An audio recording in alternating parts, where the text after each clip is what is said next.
Assalamu alaikum students. I am chemistry teacher from Ismailia Youth Services School. As we have started the chapter number 1, that is the introduction to chemistry, and we have learned about the chemistry. In our previous lesson, we have learned about the chemistry, that is the definition of chemistry, the branches of chemistry and society. So today we will focus on the history of chemistry. It is the Greek period, the Muslim period, and the modern period, and scientific approaches in chemistry. So, before going to start the topic, follow the instructions. Keep your textbook along with you. Ask questions at the end of the session only in chat box. Take care of time for attending the class. Home task should be done in your fair copy of the subject.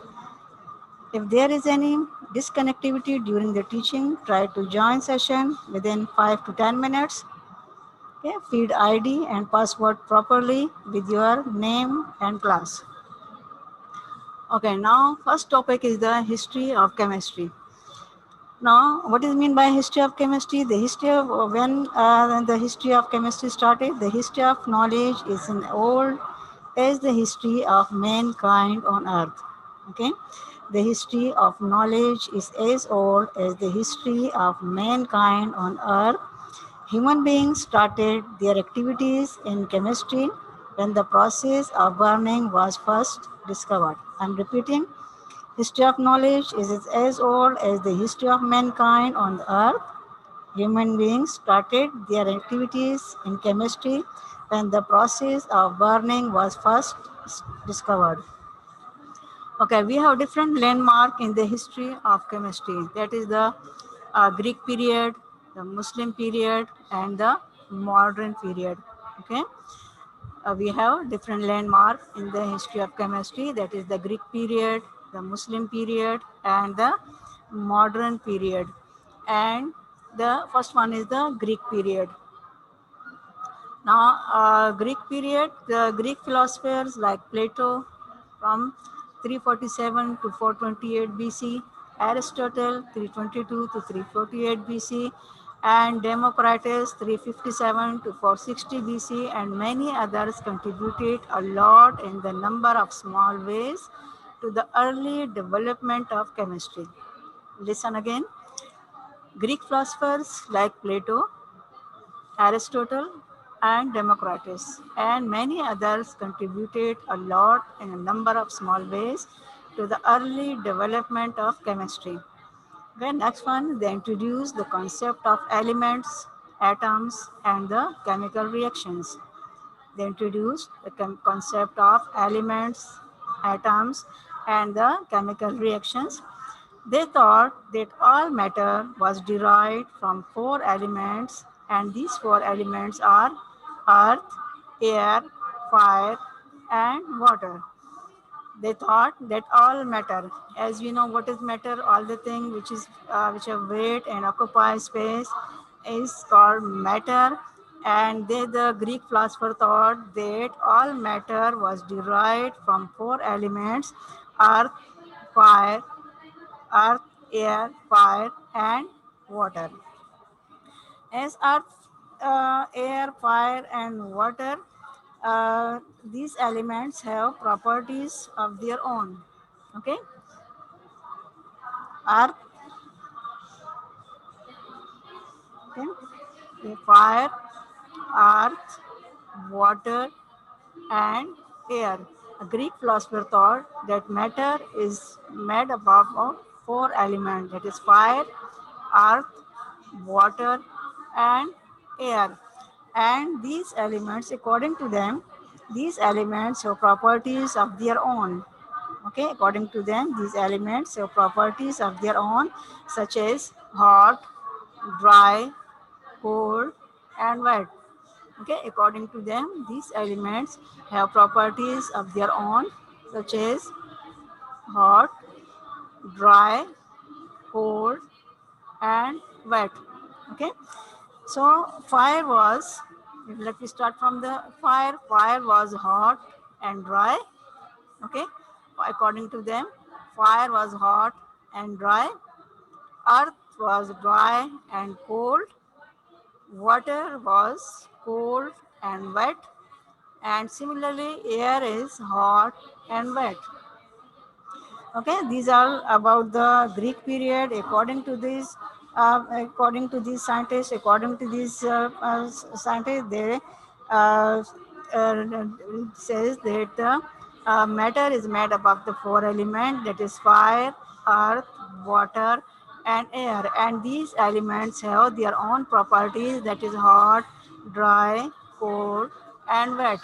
According to them, fire is hot and dry, earth is dry and cold, water is cold and wet, and air is hot and wet. Okay. Now next is the Roman period. The Roman developed the chemical arts still further. Okay. After the Greek philosopher, the Roman developed the chemical arts still further. They improved metallurgical processes and introduced the enameling of pottery. And next point is they developed little theoretical knowledge in this regard. Now, what does it mean? I'm repeating. Listen again. The Roman developed the chemical arts still further. Okay, they improved metallurgical processes. Now, what is mean by metallurgical processes? Metallurgical process is the majority of metals are found in nature in the combined state. I am explaining what is metallurgical processes. Then listen carefully. As we know that all the metals or other precious elements are found in nature in the combined state with the other chemical substances known as minerals. Okay, all the metals, especially metals, are naturally found with in the combined state with other chemical substances known as the minerals. And metallurgy is the method of extracting metal from their natural sources. When we remove or when we extract the metal from the ores, from the natural sources or from the minerals, then this process is called the metallurgy. Okay. Okay, process. And they improved metallurgical process and introduced the enameling of pottery. Now, what is mean by enameling of pottery? Enameling of pottery. Enameling is the refers to the glass and usually of opaque substances which is used in protective or decorating coating. Okay. What is enameling? Enameling refer to a glass and usually of opaque substances which is used in protective or decorative coating on metal, glass, or ceramics. Okay. Now they develop the theoretical knowledge in this regard. Okay. They develop little theoretical knowledge in this regard. Theoretical knowledge in this regard, what does it mean? All the development were empirical. It means that all the development of empirical means experimental. That is, they were achieved by trial and error and not on the basis of any systematic study. Okay, the last point means that they develop little theoretical knowledge in this regard. They develop little theoretical knowledge in this regard. It means that all these development were empirical means experimental. That is, they were achieved by trial and errors and not on the basis of any systematic study. Okay, next one is the Muslim period. Okay, that was all about the Greek period. Now, next we are going to, I hope it is clear to you. Now we are going to the next topic, that is the Muslim period. And in Muslim period,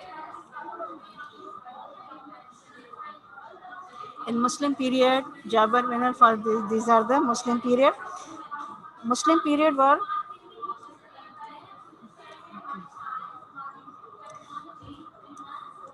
okay, Muslim period.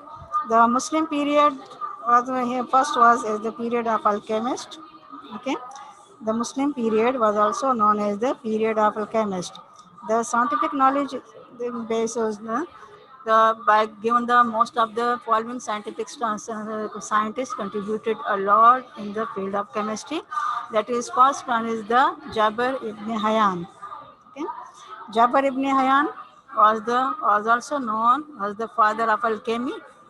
Okay, he prepared the nitric acid, HCl, that is hydrochloric acid, and white lead. Okay, Jabir ibn Hayyan was known as father of alchemy. He prepared nitric acid, hydrochloric acid, and white lead, and he gave the method of extraction of metal and dyeing cloths. Okay, next one is the Al Razi. Okay. These contributions are the Jabir ibn Hayyan. Jabir ibn Hayyan was known as the father of alchemy. Okay, and next contribution is he prepared the nitric acid, HCl, and white lead, and he also developed the methods for extraction of metals and from their ores. Ores are the combined form of the metals with the minerals. Okay, we also call it these substances are also called the ores. Ores are the metal with their combined form with the other elements or other salts or minerals are called the ores. Okay, so extraction means they remove the metal from their salts is called the extraction. Okay, so Jabir ibn Hayyan developed the method for extraction of metals from their ores, and they also developed the method for dyeing cloths. Okay, now next one is the Al Razi. Okay? Al-Razi was a physician, alchemist, and a philosopher and a surgeon. Okay? Al-Razi was a physician, alchemist, philosopher, and a surgeon. Okay? He used opium as an anesthesia. He used opium as an anesthesia. Now, what is an opium? Opium is a highly addictive narcotic drug obtained from seed poppy or seed pod. Okay, and anesthesia, as I have mentioned earlier in the previous lesson, it is a controlled temporary loss of sensation for medical purpose. What is anesthesia? It is a controlled temporary loss of sensation for medical purpose. Okay, so opium, what is opium? Opium is a highly addictive narcotic drug. Okay, and what is mean by anesthesia? Anesthesia is a controlled temporary loss of sensation for medical purpose. Okay, and next contribution is he divide the substances into living and non-living origin. Okay, he divided the substances into living and non-living substances, prepared ethyl alcohol by fermentation process. Okay, next one is the Al-Biruni. Al-Biruni contributed a lot in physics, metaphysics, mathematics, geography, and history. Okay, Al-Biruni. Al-Biruni contributed in a lot in physics, metaphysics. Metaphysics is also a branch of physics, mathematics, geography, and history. And he determined the densities of different substances. Al-Biruni determined the densities of different substances. What are the densities? Density of any substance is the mass per unit volume. Okay, density of any substance is defined as the mass per unit volume. Okay, the next Muslim scientist is Ibn Sina. He contributed in the medicines, medical chemistry, philosophy, mathematics, and astronomy. Okay, Ibn Sina contributed in the medical medicines, medical chemistry, philosophy, mathematics, and astronomy. Okay, these are all about the contribution of the Muslim scientist Jabir ibn Hayyan, one also known as the father of alchemy. He prepared the nitric acid and hydrochloric acid and white lead. He also developed the method for extraction of metals and from their ore, and he also developed the method for dyeing cloths. Next scientist was the Al-Razi. Al-Razi was a physician, alchemist, and a philosopher and a surgeon. Okay, he used opium as an anesthesia. He divided the substances into living and non-living origin. Okay, and he prepared ethyl alcohol by the fermentation process. Fermentation process is when the alcohol, when we add the bacteria, it is a bacterial process in which the alcohol change into the sugar change into the alcohol. Okay, and next one is the Al-Biruni contributed in a lot in physics, metaphysics, mathematics, geography, and history, and he determined the density of different substances. Okay. Next one is the Ibn Sina. And Ibn Sina contributed in the medicines, medical chemistry, philosophy, mathematics, and astronomy. These are all about the Muslim period and the contribution of the Muslim scientists in the field of chemistry. Okay. Next one is the modern period. Okay. After the Muslim period, we have the modern period, and in modern period, there are different scientists who contributed a lot in the field of chemistry. That is, first one is the Robert Boyle. Robert Boyle was also known as the father of modern chemistry. Okay, Robert Boyle was also known as the father of modern chemistry. Okay, and he was the first scientist who put forward the idea that chemistry is a systematic investigation of nature. He was the first scientist who put forward the idea that chemistry is a systematic investigation of nature. And next one is the J. Blake. J. Blake gave a study of the carbon dioxide. He developed the carbon dioxide. He discovered the carbon dioxide. J. Presley discovered oxygen, sulfur dioxide, and hydrogen chloride.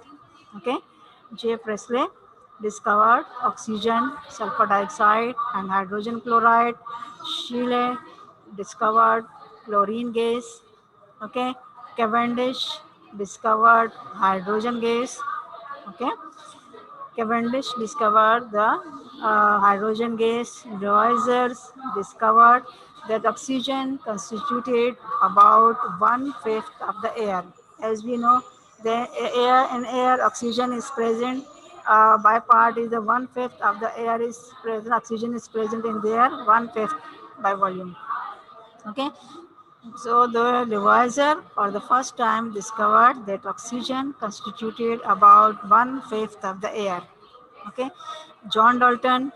John Dalton gave the atomic theory of matter, concept of atomic weight. Okay, John Dalton gave the atomic theory of matter and the concept of atomic weight. Okay.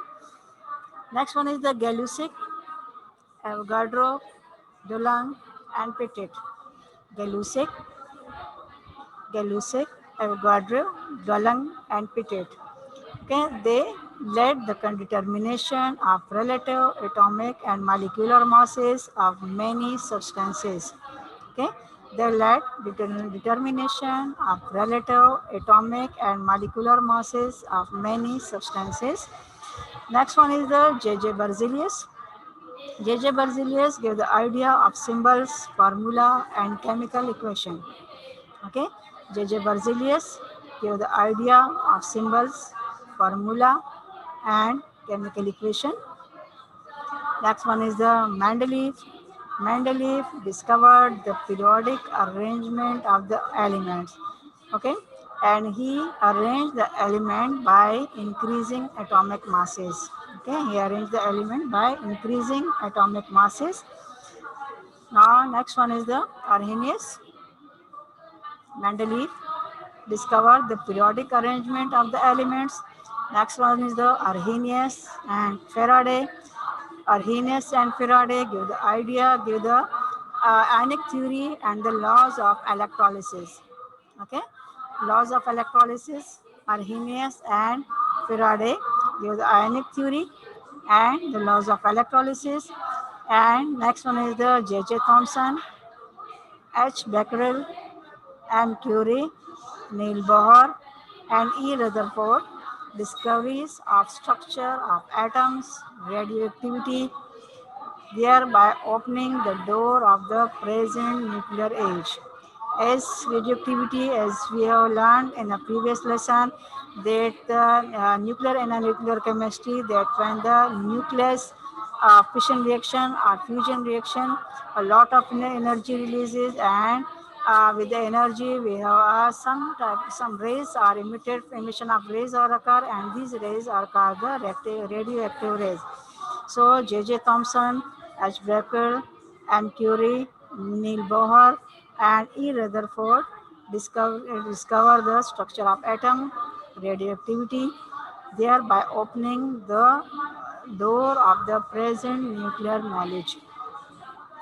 Okay, now these are all about the. I'm repeating again all these. Then that uh, these are the modern in a modern period. First one we have the Robert Boyle, which is also called the father of modern chemistry. He, for the first time, to put forward the idea that chemistry is a systematic investigation of nature. Okay. Next one is the J. Blake. J. Blake gave the study of carbon dioxide. He discovered the carbon dioxide. J. Presley discovered oxygen, sulfur dioxide, and hydrogen gas. Okay, hydrogen gas. J. Presley discovered oxygen, sulfur dioxide, and hydrogen chloride. Scheele discovered the chlorine. Cavendish discovered hydrogen gas. Lavoisier discovered that that discovered that oxygen constituted about one fifth of the air. John Dalton gave the atomic theory of matter, concept of atomic weight. Okay, Gay-Lussac, Avogadro, and Dallon and Pettit. They led the determination of relative atomic and molecular masses of many substances. Okay, J.J. Berzelius. J.J. Berzelius gave the idea of symbol, formula, and chemical equation. Okay, next scientist is the was the Mendeleev. Mendeleev discovered the periodic arrangement of the elements. Okay, Mendeleev discovered the periodic arrangement of the elements.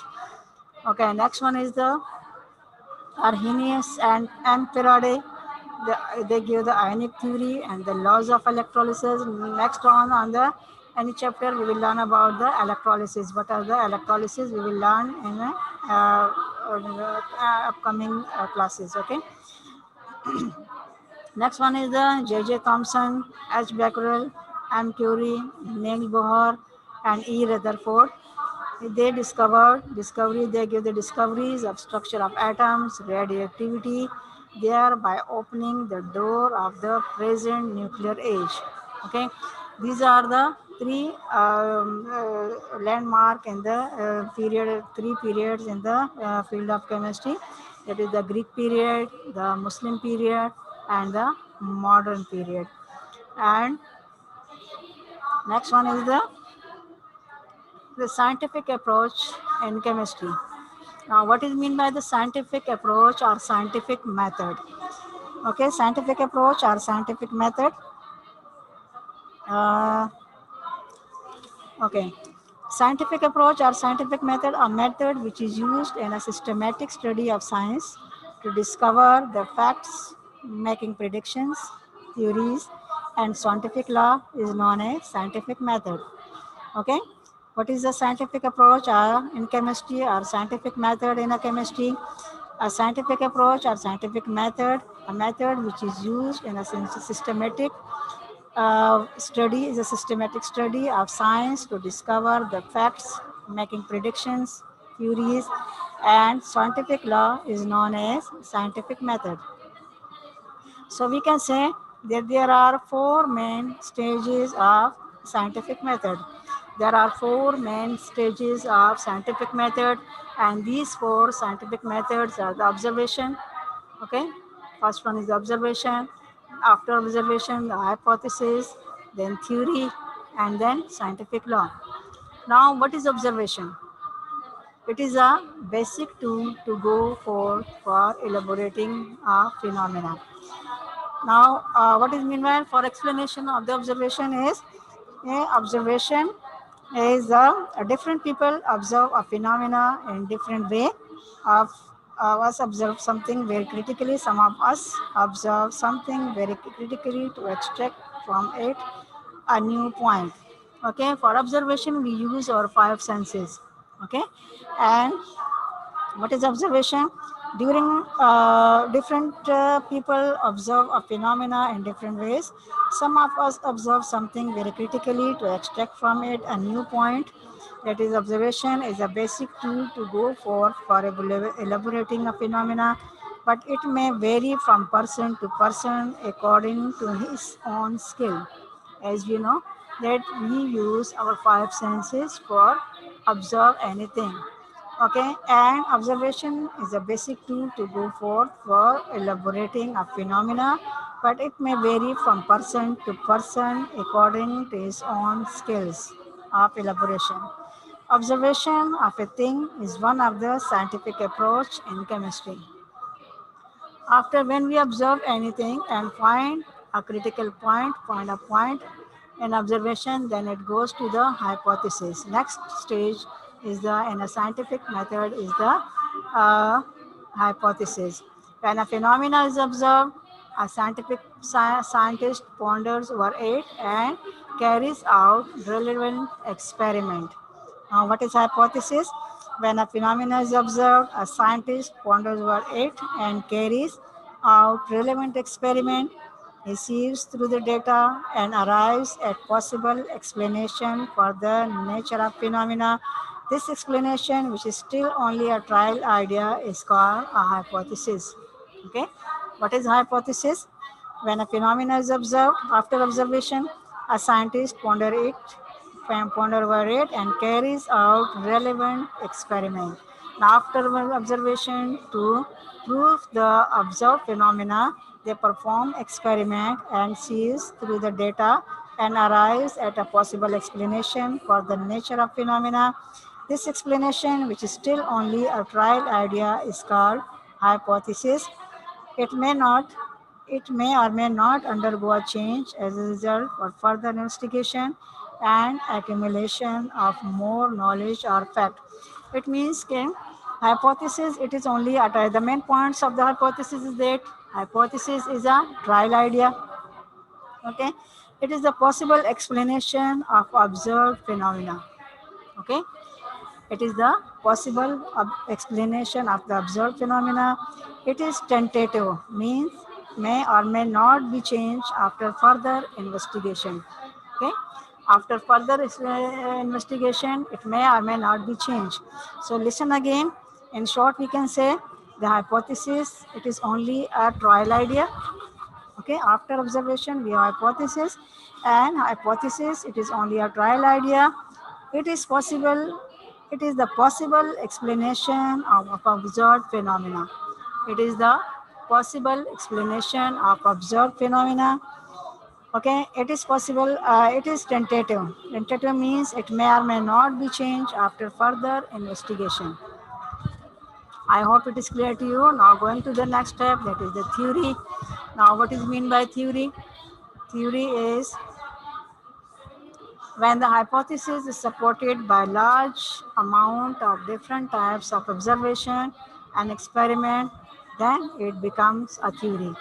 After hypothesis, and the hypothesis is supported by a large amount of different types of observations and experiment, then it becomes a theory. Okay. Now, for the explanation of the theory is the theory is when the hypothesis is supported by a large amount of different types of observation experiment, then it become a theory.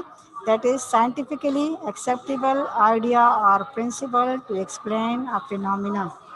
It means that it is a scientifically acceptable idea or principle to explain a phenomena. A good theory predict new facts and unravel new relationship between naturally occurring phenomena. Okay. After the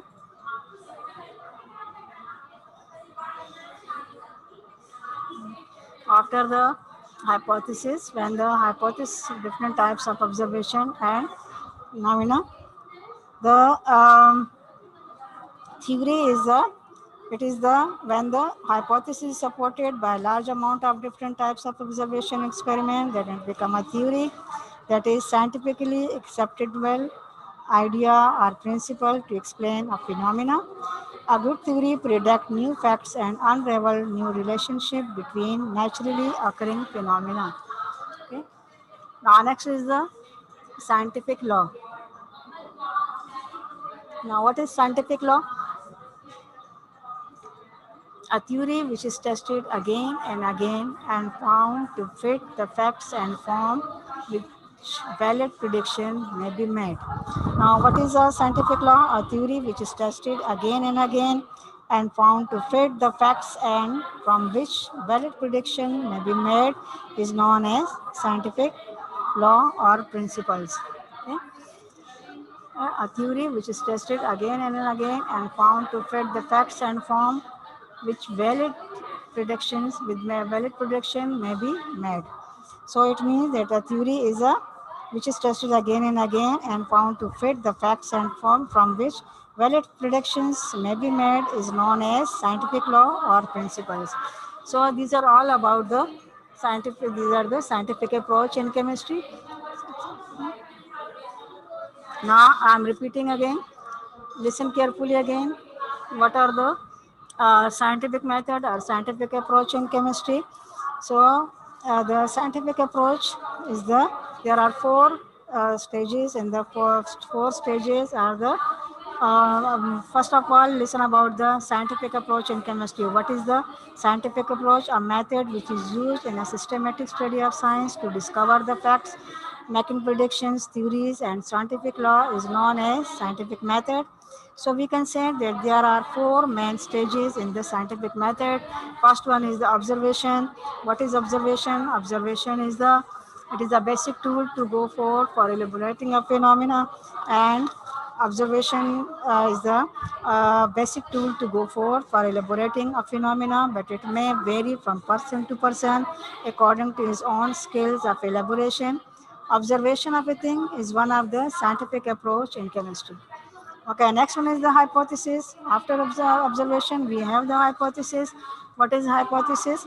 When a phenomenon observed, a scientist ponders over it and carries out relevant experiment.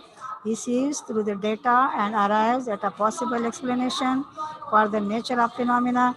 This explanation, which is still only a trial idea, is called a hypothesis. In short, we can say that hypothesis it is only a trial idea. Okay, it is only a trial idea, and it is the possible explanation of observed phenomena. It is tentative and may or may not be changed after further investigation. Next is the going to the uh, theory. After hypothesis, we have the theory. The scientist conveys his hypothesis to the other workers of the same field for the discussion and for further experimentation. Okay. After hypothesis, it's the theory. The scientist conveys his hypothesis to other workers of the same field for the discussion and for further experimentation.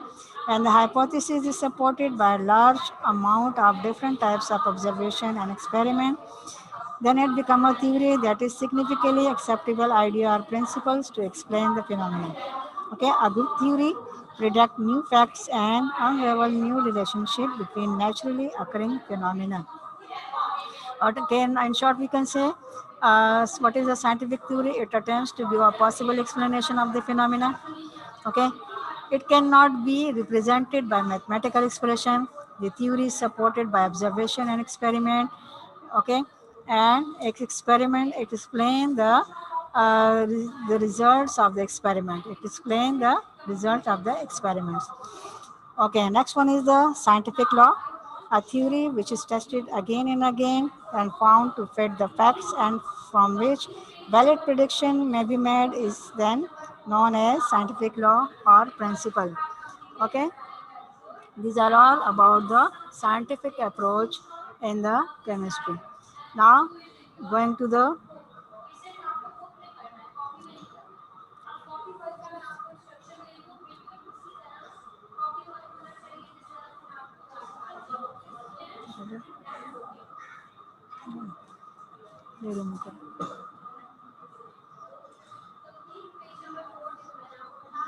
okay, these are now going to the next. That is the home task.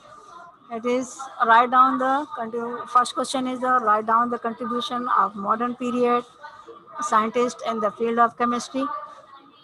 Okay, write down the contribution of modern period scientist in the field of chemistry. Write a note on land. Question number two. Next question is write a note on landmark in the history of chemistry and explain the Greek period. Okay. Next question is what do you mean by scientific approach in chemistry? Explain. Complete the book exercise on page number 9 and 10. Okay, listen again. Take the screenshots of the home task and do all the question. Find the answer of this question using your book, or take the screenshots of all the slides. If you have taken the screenshots of all the slides, then you can find the answer of this question, and you can also use your textbook for answering of this question. First question is write down the contribution of modern period scientists in the field of chemistry. Okay, modern period. Then question number two, write a note on landmarks in the history of chemistry and explain the Greek period. Question number three, next question, what do you mean by scientific approach in chemistry? Explain. And last question is complete the book exercise on page number 9 and 10. You have the write the question answer in your copy, that is in the notebook, and you can do the MCQs and other fill in the blanks, other than you can do also in your book and as well as in your copy. Yes, you have to do your copy, your all the work in your fair copy. Okay.